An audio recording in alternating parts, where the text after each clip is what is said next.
Brian Edwards, a pastor in England, gave a real-life story about this sort of thing.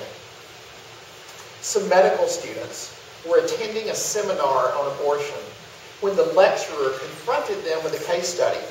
So you get what's going on. There's a bunch of medical students. They have the lecturer up in the front, and he's going to tell them a story so that they can make a medical decision about it. This is what the standard practice for the medical field. The father of the family has syphilis, and the mother tuberculosis. They have had 4 children already. The first is blind, the second died, and the third is deaf and unable to speak. The fourth has tuberculosis.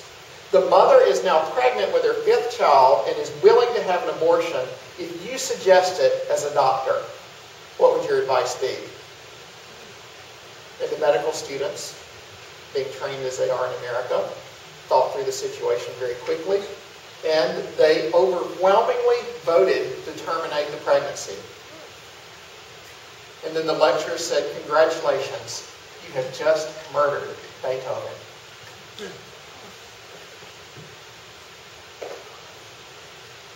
The Bible tells us to give justice to the weak and the fatherless, maintain the right of the afflicted and the destitute, rescue the weak and the needy, deliver them from the hands of the wicked. Psalm chapter 82, 3 and 4. The weak and the helpless includes all human babies.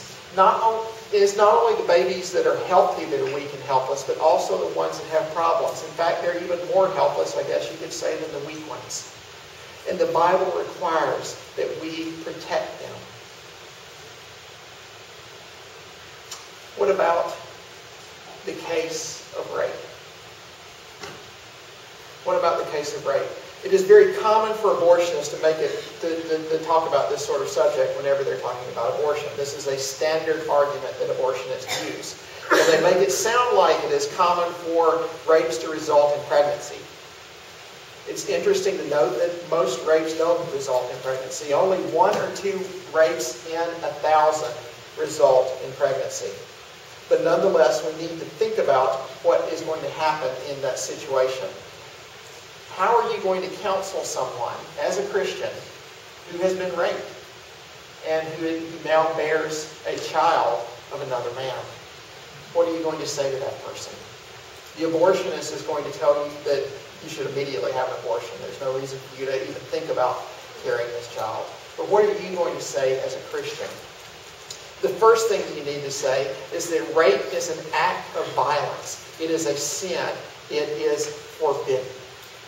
You need them to understand that what has been done to them is wrong. But you also need to let them know that abortion is wrong. Nowhere in the Bible do we see any situation where it is okay to sin when someone has sinned against us. There is never a situation where we should answer violence done against us with violence against some innocent human being. That's not the biblical faith. So as you're counseling someone, do it with compassion. Know that there are a lot of other people that are already lying to them. A lot of other people that are not going to tell them the truth. So speak to them with compassion, but tell them the truth about what abortion is. The violence to this person has already occurred. The person who has been raped and is considering an abortion is trying to make her bad situation better. You need to let her know that abortion is not going to make her feel better. But people who commit abortions have a deep-seated feeling of guilt that the abortionists are just not going to tell her about when they're trying to get the money to do the abortion. If you abort your baby, you are going to know for the very rest of your life that you're a murderer. You're going to know it deep down inside. And that's not the sort of guilt you want to live with. Deep down, you're going to know that you killed your baby.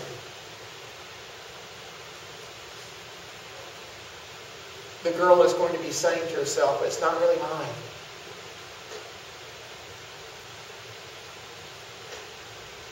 Half of the chromosomes were from him, but half of them were from the girl as well. It is from her. And that baby is going to love his mother at the very moment he is born. And he is going to think that she is his. So speak to her with compassion above everything else.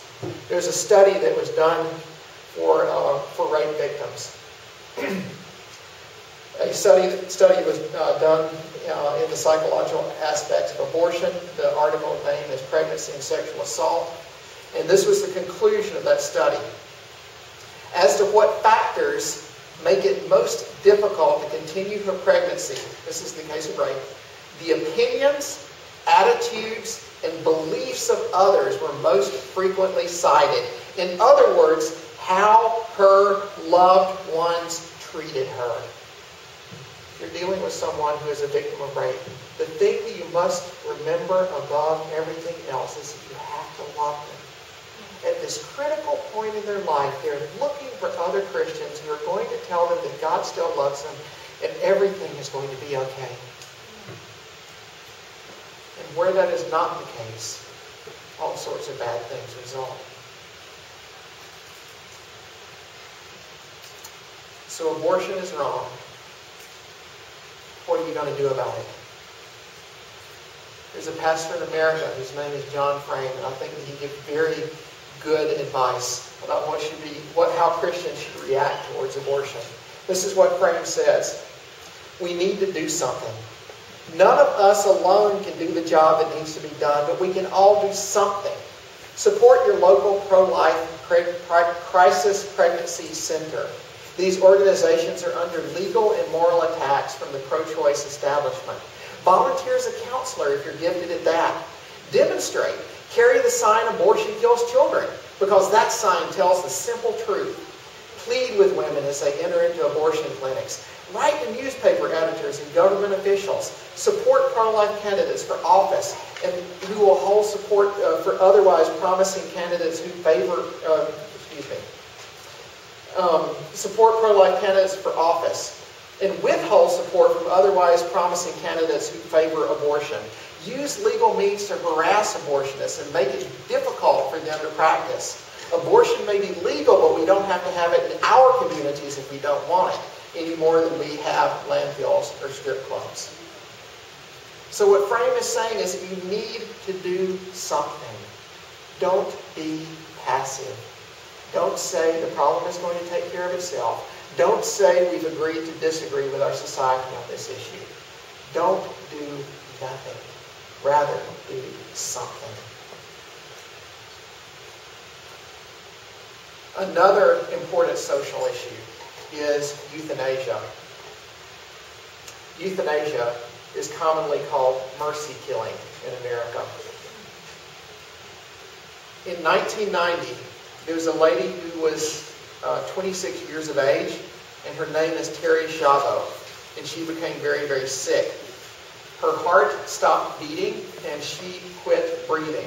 She was diagnosed with hypoxic encephalopathy, a neurological injury that's caused by a lack of oxygen to the brain.